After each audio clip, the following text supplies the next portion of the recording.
বাংলা ভাষায় এমন কিছু শব্দ রয়েছে যেগুলো উচ্চারণে শুনতে একই রকম লাগে, কিন্তু সেগুলোর মধ্যে অর্থের ভিন্নতা রয়েছে। এ ধরনের শব্দের উচ্চারণের ক্ষেত্রে কী ধরনের সতর্কতা জরুরি তা নিয়ে বলার জন্য আমাদের সঙ্গে আছেন আবৃত্তি শিল্পী, আবৃত্তি প্রশিক্ষক এবং সংবাদ উপস্থাপক লুলুয়া ইসাক মুন্নি। আপনার কাছে আমরা জানতে চাইব, যেগুলো সমুচ্চারিত কিন্তু ভিন্নার্থক শব্দ, এ ধরনের শব্দের উচ্চারণে কী ধরনের সতর্কতা জরুরি?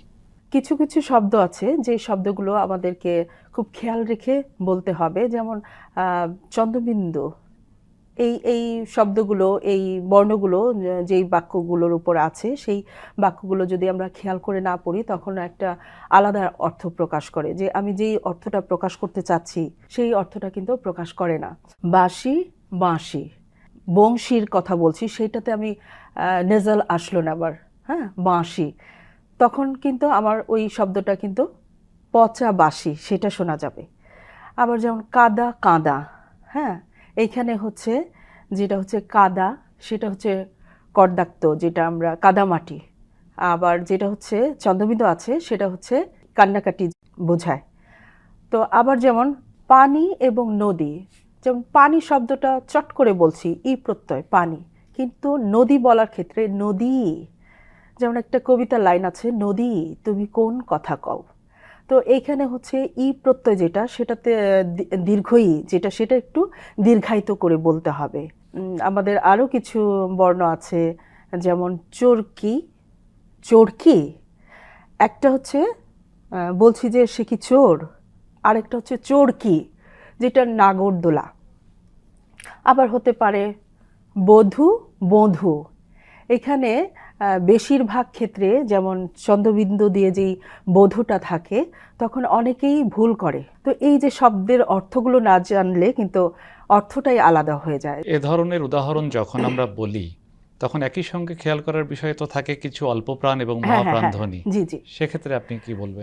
মহাপ্রাণের আগের শব্দটা সবসময় একটু টেনে ড্রল করে বলতে হয়, যেমন মেঘ, ভালো থেকো মেঘ, মিটি মিটি তারা, ভালো থেকো। এখানে যদি ভালো থেকো, ভালোটা না টেনে বলি, তাহলে ওখানে শোনা যাবে মাইক্রোফোনে ভালো থেকো। তারপরে ভালো থেকো ধান, ভাটিয়ালি গান, ভালো থেকো। এখানেও একই রকম, যে শুনতে পারা যাবে যে দান, ধান আর শোনা যাচ্ছে না। হ্যাঁ, আবার ভালো থেকো মেঘ, মেঘটা কিন্তু হারিয়ে যাবে, তখন হবে মেঘ। যেমন আমি ভাত খাবো, তখন শুনতে পারা যাবে আমি বাত খাবো। ওষ্ঠজাত বর্ণ যেমন প, ফ, ব, ভ, ম, বর্ণগুলোর ক্ষেত্রে যখন আমরা বাই লিপসে উচ্চারিত এই শব্দগুলো ওষ্ঠজাত বর্ণ, তো এগুলো উচ্চারণ ক্ষেত্রে দুই ঠোঁটের সংস্পর্শে উচ্চারণ করতে হয়। এবং নামের ক্ষেত্রে বা ইংরেজি ফার্সি, যেমন ফার্সি, তখন কিন্তু বাই লিপসে হয় না। নামের ক্ষেত্রেও যেমন ফাতেমা এইভাবে বলবো না, তখন বলবো ফাতেমা। তো এরকমই ফুলফিল, ফুটবল, এগুলো হচ্ছে ইংরেজিটা মুখ খুলে বলতে হবে, এফ। যেমন বাংলার ক্ষেত্রে হচ্ছে বাই লিপসে।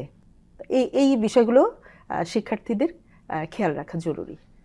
এবং একই সঙ্গে আমরা দেখলাম যে আমাদের শব্দগুলো যেগুলো একই রকম উচ্চারণ শোনায়, সেগুলো কিন্তু অর্থের দিক থেকে অনেক ক্ষেত্রে আলাদা।